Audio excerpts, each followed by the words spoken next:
Bonjour, Sophie Chapuis, ophtalmo. Ophtalmo a été créé à l'initiative d'un chirurgien ophtalmologiste il y a 3 ans et aujourd'hui, c'est le premier réseau de télémédecine en ophtalmologie en France. Alors, la télémédecine devrait représenter environ 20% de l'activité médicale dans les prochaines années et le gouvernement en fait un de ses piliers dans son plan Ma Santé 2022. Aujourd'hui, il faut savoir qu'il faut plus de 80 jours pour un patient pour avoir un rendez-vous chez un ophtalmologiste et souvent, il doit faire de nombreux kilomètres. Il y a plusieurs millions de patients qui ne sont pas suivis régulièrement au niveau ophtalmologique. Nous avons donc mis en place une solution de télémédecine en ophtalmologie complète et sécurisée et qui repose sur la délégation de tâches entre un orthoptiste et un ophtalmologiste.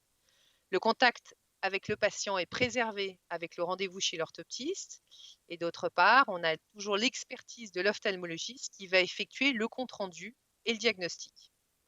Les applications sont de plus en plus nombreuses, avec bien sûr le renouvellement de lunettes, mais également une aide au dépistage des principales pathologies oculaires et palpébrales, à savoir DMLA, glaucome, rétinopathie diabétique, cataracte, etc. Aujourd'hui, nous avons 4 types de services. Le premier, c'est le service e-Ophthalmo Open, qui est un réseau national qui va permettre le dépistage des principales pathologies oculaires et surtout de la rétinopathie diabétique. Le deuxième, c'est MyRéseau.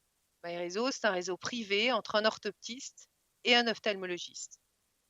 Le troisième, on va avoir des orthoptistes qui vont aller auprès des patients pour réaliser les examens dans des établissements qui peuvent être des EHPAD, mais également des entreprises. Toujours pareil, les ophtalmologistes à distance vont effectuer un compte-rendu et envoyer une ordonnance si nécessaire. Enfin, le dernier qui a été mis en place pendant le confinement, c'est le service de téléconsultation qui est spécialisé en ophtalmologie. Alors, les ophtalmologistes sont au cœur en fait du réseau e-ophtalmo. En premier, on a un comité médical qui est présidé par le professeur Florent Aptel. Le professeur Florent Aptel est professeur au Centre hospitalier universitaire de Grenoble et il travaille étroitement avec les docteurs Pierre Manoli de Saint-Étienne et le docteur Éric Sellem à Lyon. Nous avons également des experts qualité qui effectuent des doubles lectures. Et enfin, certains ophtalmologistes sont dans des groupes de travail qui réfléchissent sur différents aspects, que ce soit de l'intelligence artificielle, de nouveaux développements techniques ou de nouveaux types de matériel, et puis également au niveau de la veille réglementaire et scientifique. Pour découvrir notre réseau plus en détail, je vous invite à vous connecter sur notre site internet www.e-ophthalmo.com. À ce jour, donc, le réseau e-Ophthalmo comporte plus de 1500 professionnels de santé, orthoptistes et ophtalmologistes, et on est actif dans toutes les régions de la France, y compris dans les DOM-TOM, avec un démarrage à Mayotte et en Martinique. Donc, les résultats du second semestre 2019 sont confortés par ceux du premier trimestre 2020 et ils montrent un intérêt grandissant pour notre projet médical.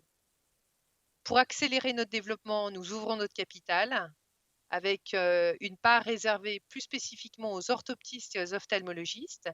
L'idée étant que e-Ophthalmo a été créé à l'initiative d'un chirurgien ophtalmologiste et que cette société reste un réseau et un outil développé par les ophtalmologistes. Donc en conclusion, je voudrais souligner qu'e-Ophthalmo a été récompensé par l'Académie francophone de télémédecine de e-santé qui lui a décerné en décembre 2019 le Grand Prix de santé visuelle.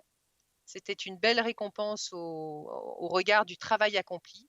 Et j'en profite aujourd'hui pour remercier de nouveau l'ensemble des orthoptistes et des ophtalmologistes et plus globalement l'ensemble des acteurs du réseau e-Ophthalmo.